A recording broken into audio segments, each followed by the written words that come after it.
Le 23 août 2022, la salle de réunion de la préfecture d'Odiéné a abrité la cérémonie d'investiture du président du cadre permanent de concertation et de consultation. Qu'est-ce que le cadre permanent de concertation et de consultation? Quelle est sa mission et sa structuration? Sont les questions auxquelles nos invités essaieront de répondre. Mesdames et messieurs, bonsoir et bienvenue dans les rendez-vous de Denguele TV.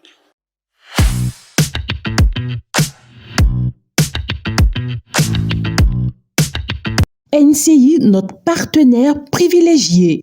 Comme annoncé, mesdames et messieurs, il a été investi le 23 août dernier en qualité de président du cadre permanent de concertation et de consultation. Nous avons l'honneur aujourd'hui de le recevoir sur notre plateau. Bonsoir, monsieur Adama Silla. Bonsoir. Bonsoir et bienvenue. Vous n'êtes pas seul, vous êtes fait accompagner par votre secrétaire général, monsieur Samake Gol. Bonsoir, monsieur Samake. Bonsoir, Maria Anthony. Alors, aujourd'hui, avec vous, nous allons essayer d'en savoir davantage sur le cadre permanent de concertation et de consultation. Monsieur le secrétaire général, qu'est-ce que le cadre permanent de concertation et de consultation? Si l'intelligence et la capacité d'adaptation et d'accommodation aux situations nouvelles, nous disons tout simplement que l'État de Côte d'Ivoire est intelligent pour avoir mis en place ce puissant instrument de contrôle de gestion publique. Alors pour revenir à votre question, nous disons tout simplement que le cadre permanent de concertation et de consultation est une plateforme multi-acteurs qui regroupe non seulement les organisations de la société civile, mais aussi les journalistes et les entités, les agents des entités déconcentrées et décentralisées pour un meilleur suivi de la gestion publique.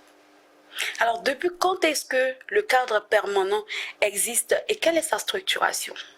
Il faut dire qu'au sortir d'une séance de formation et de sensibilisation, le 11 mars 2022, alors nous nous sommes retrouvés, c'est-à-dire la plateforme multi-acteurs au plan régional, nous nous sommes retrouvés en notre siège et le 30 mars 2022, en vue de mettre en place le cadre permanent, n'est-ce pas, de concertation et de consultation de la région du Cameroun. Quelle est sa structuration? Comment est-ce qu'elle est structurée? Il faut dire que le cadre a pour mission, n'est-ce pas, a pour mission de pacifier tout ce qui est relation entre les organisations de la société civile, les journalistes et les élus locaux et les agents financiers en vue d'un meilleur suivi de la gestion publique et la participation des citoyens à l'action publique. Alors, il est structuré de la manière suivante. Alors, pour bien gérer les finances publiques, vous conviendrez avec moi qu'il faut un bureau restreint dans la mesure où nous devons être efficaces et efficients. Alors, à ce niveau, le bureau exécutif ne comporte que 6 personnes, dont le président, le secrétaire général que je suis, le trésorier général, en la personne donc du directeur général du conseil régional, voilà, le chargé des relations extérieures, en l'occurrence M. Touré Karamoro, la chargée de l'organisation, Madame Doubia Djeneba, et chargée maintenant de la communication, Miss Awakoni. Alors, il faut dire que c'est vraiment un bureau hyper restreint. Hyper restreint, c'est-à-dire là nous avons 3 grands organes, une plateforme nationale du cadre permanent de concertation et de consultation qui est en Abidjan, et au niveau régional, nous avons le bureau exécutif. D'accord. À côté du bureau exécutif, nous avons également le commissariat aux comptes qui veille au grain, tout ce qui gère, qui contrôle les actions du bureau exécutif. Qu'est-ce qui justifie cette restriction, justement? Je l'ai dit tantôt, c'est la gestion efficace de l'action publique. Ok. Parce que tout simplement, il faut comprendre que quand on dit finances publiques, c'est notre argent. C'est l'argent de tout le monde. Ok. Alors, comment est-ce que cet argent est géré? Et donc, pour cela, bien vrai que nous avons besoin de l'apport de tous, mais pour bien développer, en tout cas, les principes et les attributions, voire même les missions, nous devons être en nombre restreint et puis bien coordonner les actions sur le terrain. Pour parler comme l'autre, l'argent n'aime pas le bruit. Et quand on est beaucoup... Juste une parenthèse. Alors, qu'est-ce qui a motivé la création d'un tel instrument?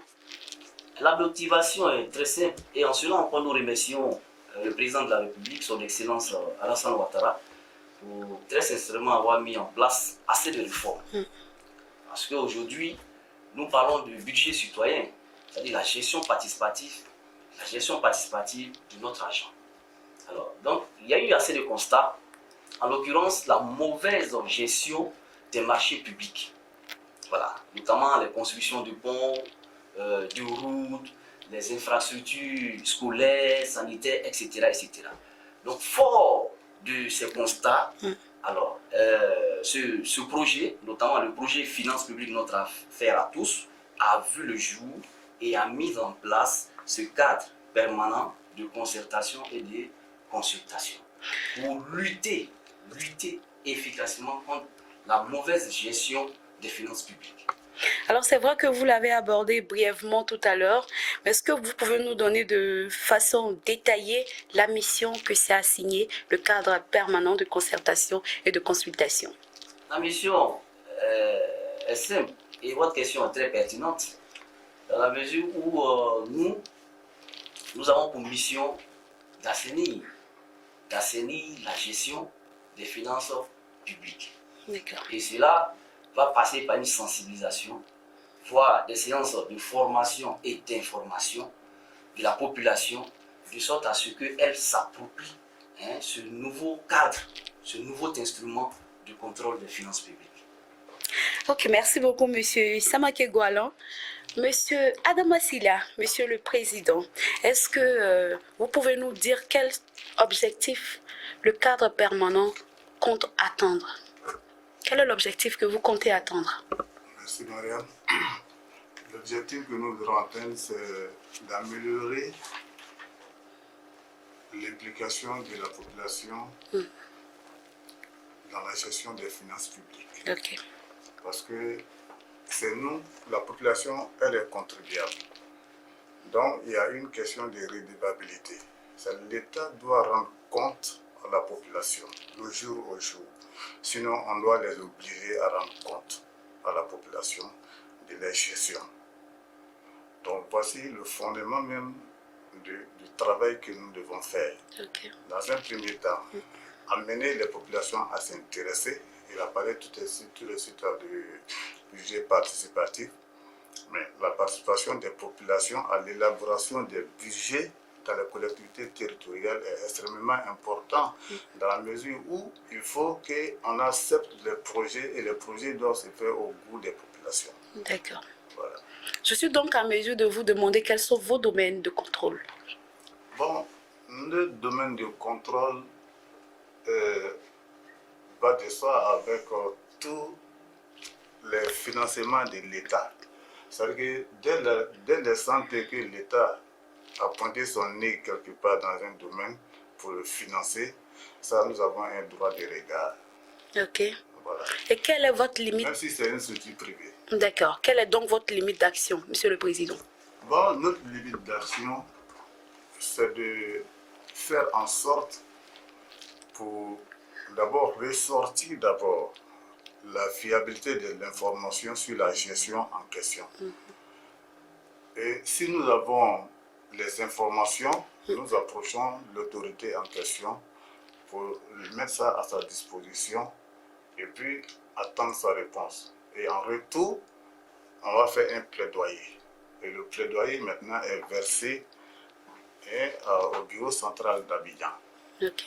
Et à tout moment, à notre niveau, ici même dans la région, on peut inviter toute autorité, parce que là, dans le fonctionnement de la structure, la société civile en charge le secrétariat. Ok. Il est toujours dit. Et on invite l'autorité en question qui va venir s'expliquer après notre exposé. Voilà ce que nous avons constaté dans votre domaine. Voilà ce que la population vous reproche dans votre domaine. Donc, qu'est-ce que vous dites? Donc, en présence de tout devant l'Assemblée, il va s'expliquer pour donner, parce que souvent les autorités sont accusées à tort par moment. Ok. Donc, ça leur permet de nous donner, de mettre la lumière sur les problèmes. Quel est donc le cadre légal de votre institution? Bon, le cadre légal de l'institution, c'est d'abord la volonté de l'État de Côte d'Ivoire à vouloir amener la société civile à participer, à avoir le droit à l'information. C'est pour cela qu'il a créé, il y a des lois qui sont créées qui nous permettent de faire ce travail correctement, et il y a des institutions qui sont aussi créées qui nous permettent d'avoir accès, même si en amont, ici, vous refusez de nous donner des informations. Il y a la KIDP, qui est une structure étatique qui doit mettre des informations à notre disposition. Nous pouvons nous adresser à eux pour mettre des informations à notre disposition. Donc, la limite, pour répondre à votre question, la limite de notre intervention, ça va dans le cadre légal de ce qui justifie la bonne gestion des biens de l'État. D'accord. Voilà. Ok, merci beaucoup. Monsieur le SG, je vais me tourner d'abord, je vais rester avec le président. Monsieur le président, est-ce que vous pouvez nous dire à qui est-ce que vous rendez compte? Bon, Je suis curieuse quand même. Bon, nous rendons compte d'abord à l'hierarchie. Ok. Parce que la plateforme régionale est affiliée à la plateforme nationale. D'accord.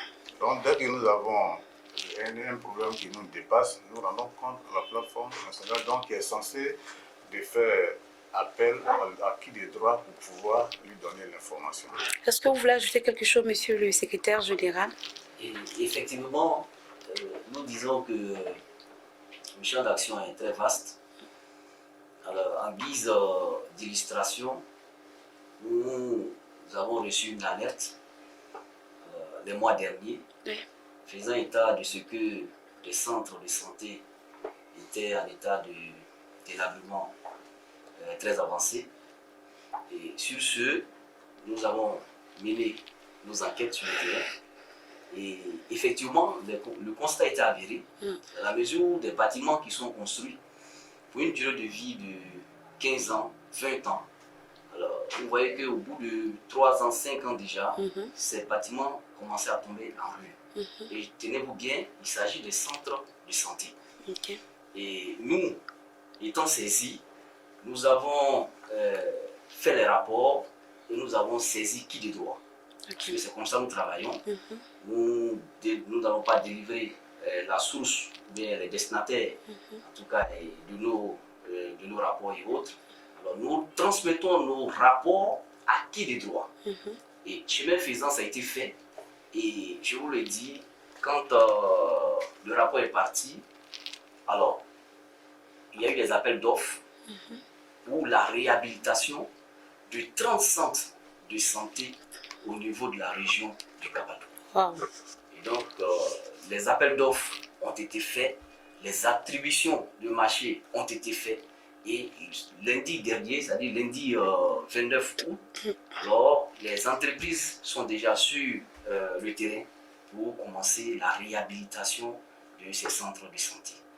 Merci. Alors, votre intervention va donner lieu à la question suivante. En cas de non-respect des cahiers de charges pour l'exécution d'un projet, quels moyens disposez-vous pour le faire respecter? Les moyens sont nombreux. Les moyens sont nombreux. Ça, il faudrait que la population et même les gestionnaires des finances publiques sachent cela. C'est vrai, l'État a mis en place assez de structures, notamment l'inspection générale. Il y a toujours des contrôles au niveau des différentes directions, des ministères, tout. Mais à côté de cela, le cadre permanent de concertation et de consultation a aussi ses outils de contrôle. Alors, nous partons des faits réels. Tout ce que nous faisons est factuel. Nous sommes vrais et nous partons sur des faits réels. Ok. Et à ce niveau-là, ce sont les rapports. D'abord, même avant d'arriver au rapport, nous faisons une immersion. Ça, nous allons sur les lieux, faire les constats d'usage. Et quand nous finissons, les rapports sont faits, sont établis et transmis, je répète encore, à qui de droit. D'accord. Pour prendre la décision qui s'impose. À qui de droit? J'espère qu'on saura hein, c'est qui, à qui le droit. Alors, Monsieur le Président, est-ce que vous pouvez nous dire quels sont les partenaires du cadre permanent de concertation et de consultation? Notre premier partenaire, c'est l'État de Côte d'Ivoire. D'accord. Dans la mesure où il y a une forte implication des agents de l'État, et précisément les agents financiers. Et vous savez, on a nommé 3 points focaux dans l'administration publique, les agents financiers. 2 de la collectivité territoriale et 1 de l'administration publique au niveau du contrôle financier. Pourquoi 3 points focaux? Les 3 points focaux sont censés maîtriser le fonctionnement dans les services respectifs. Et ils connaissent quelles sont les règles qui sont été préétablies pour pouvoir utiliser pour l'utilisation d'un budget donné. D'accord. Donc, si d'avance il y a des constats qu'il y a des éléments qui ne sont pas dans les normes, c'est ceux-là qui doivent sensibiliser leurs collègues dans les différents services. Et si nous avons besoin des documents pour argumenter nos rapports, c'est ceux-là aussi qui doivent les sensibiliser pour les amener à nous donner les documents de façon pacifique.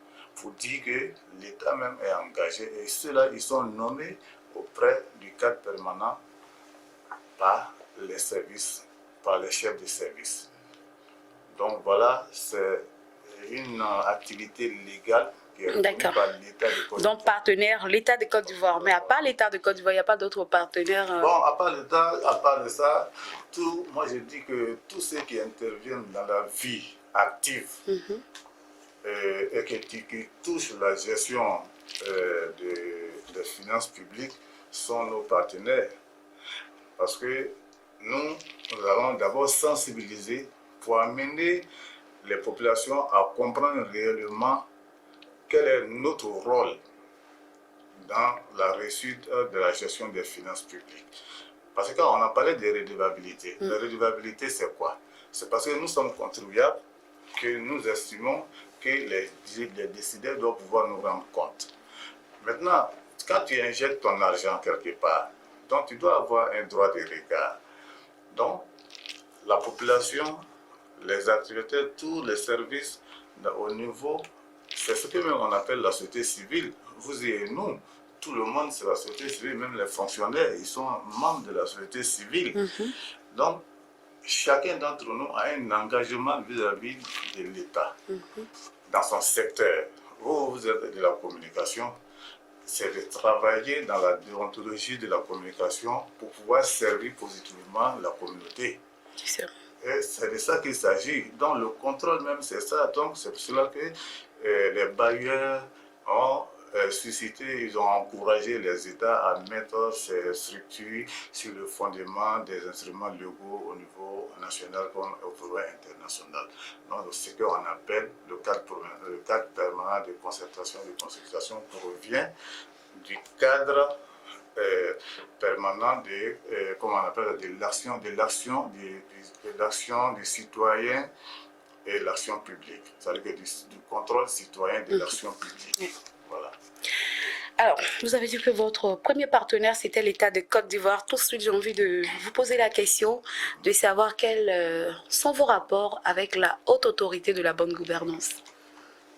Bon, notre rapport avec l'autorité de la bonne gouvernance, comme on vient de commencer les travaux, mais bien sûr, nous entretenons de bonnes relations, puisqu'il a indiqué la dernière fois, la bonne gouvernance, ils étaient la directrice qui est chargée des associations et la société civile était invitée. Elle-même a fait une communication pour encourager l'action de la mise en place de cette plateforme-là. Donc, c'est pour dire que je suis curieux de comprendre votre préoccupation, dans la mesure où nous, on ne vient que renforcer l'existant. D'accord, ce qui est déjà là. Voilà, parce qu'il y a déjà de l'existant. Parce que il y a un certain nombre, il y a le contrôle de l'administration, il y a 3 formes de contrôle au niveau du contrôle des budgets et du contrôle citoyen. Mais quand vous parlez de ces différents contrôles-là, donc il y a des structures étatiques déjà qui existent, qui ont en charge de faire ce contrôle. Mais nous, notre action vient en complément pour pouvoir appuyer ces structures-là pour sauver davantage les dérapages qui existent dans nos zones. Donc je prends tout ce c'est pas long, je prends une petite exemple. Et bientôt, il y a eu plus d'une trentaine de centres de santé qui vont être réhabilités. La dernière fois, le directeur régional de la construction a évoqué sa préoccupation, c'est-à-dire que l'absence du personnel adéquat pour faire le suivi sur le terrain. Mais c'est dans des zones différentes, à des kilomètres différents, très longs, très distants. Maintenant, est-ce que le contrôle peut se faire correctement pour que les entrepreneurs puissent respecter les cahiers de charges? Ça aussi, c'est un défi. Donc, tout ça, c'est à nous de relever ces insuffisances-là et de faire Transmettre à qui de droit. Qui de droit faire face à ces insuffisances. Merci beaucoup, Monsieur le Président. Alors, nous sommes presque à la fin, mais avant, je voudrais vous poser une question vraiment personnelle. Je voudrais savoir qui peut saisir le cadre permanent. Qui peut saisir le cadre permanent? Monsieur Léger. C'est tout le monde. Voilà, nous sommes dans une gestion participative. Et tout le monde, toutes les entreprises, les personnes morales, la population, en un mot. Une fois qu'il y a un constat qui est fait, on peut vous saisir directement. Effectivement. Et dès que nous sommes saisis, nous nous mettons en action. Par moment, ça c'est un mode de fonctionnement. Mais on peut s'auto-saisir. Voilà. Vous-même, vous allez en immersion. Nous-mêmes, voilà, à partir des constats faits, voilà, nous allons en immersion. Voilà, et à partir de là, voilà, nous prenons la décision qui s'impose et nous informons aussi la hiérarchie. Comment vous contactez? Nous sommes ici à Audiné. Alors, nous, comme je le disais tantôt, nous faisons la ronde. Il y a 10 organisations de la société civile qui ont été cooptées dans le cadre de ce projet. Alors donc, par session, alors, nous faisons le tour et les réunions sont tenues au sein, c'est-à-dire au siège de ces organisations de la société civile qui sont membres de ce projet.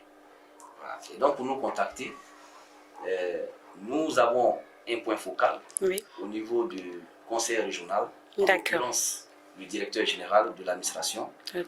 Maxime Aguier, qui est l'un de nos contacts. Du côté de la mairie également, nous avons un autre contact. Voilà. Oui, allons-y. Nous avons un autre contact du côté de la mairie, en l'occurrence M. Kone Sindou. Voilà. Et au niveau de la jeunesse, nous avons le Conseil national des jeunes. Et en son sein, nous avons également un autre contact, en l'occurrence le frère Souleymane Sissi. Alors, si on veut s'adresser au cadre permanent, on a la possibilité de s'adresser au DG du Conseil régional du Kabadougou.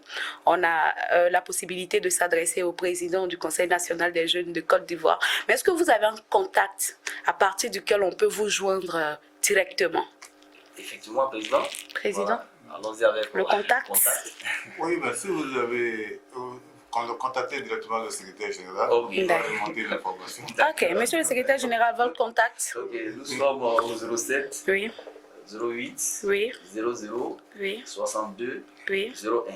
Merci beaucoup. Alors, malheureusement, les bonnes choses ne durent pas. Nous sommes à la fin de cette émission. Voilà, j'ai été très très heureuse de vous recevoir sur ce plateau. Alors maintenant, je vais vous demander à vous, Monsieur le Président, mais avant au secrétaire général, de regarder tout droit dans notre caméra et nous dire quelques mots, votre mot de fin. Qu'est-ce que vous voulez dire à cette population du district du Denguélé?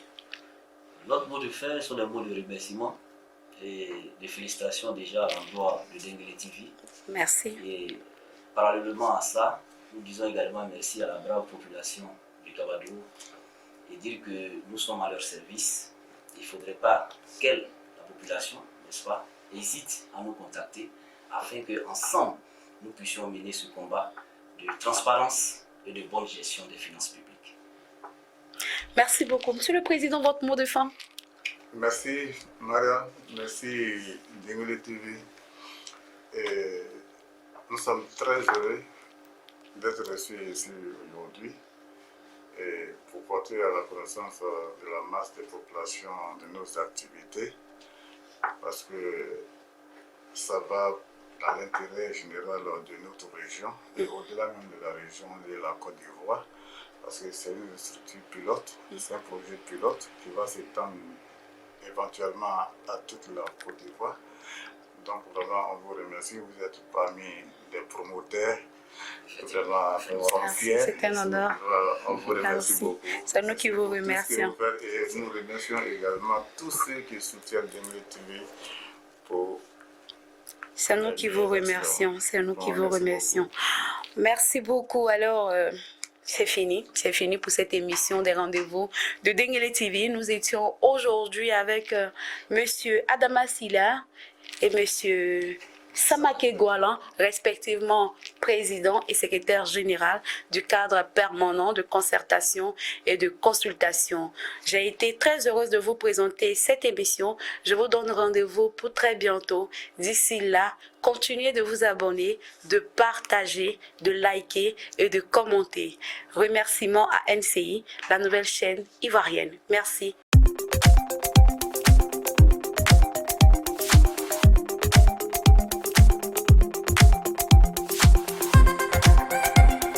NCI Denguélé TV ensemble pour une aventure exaltante.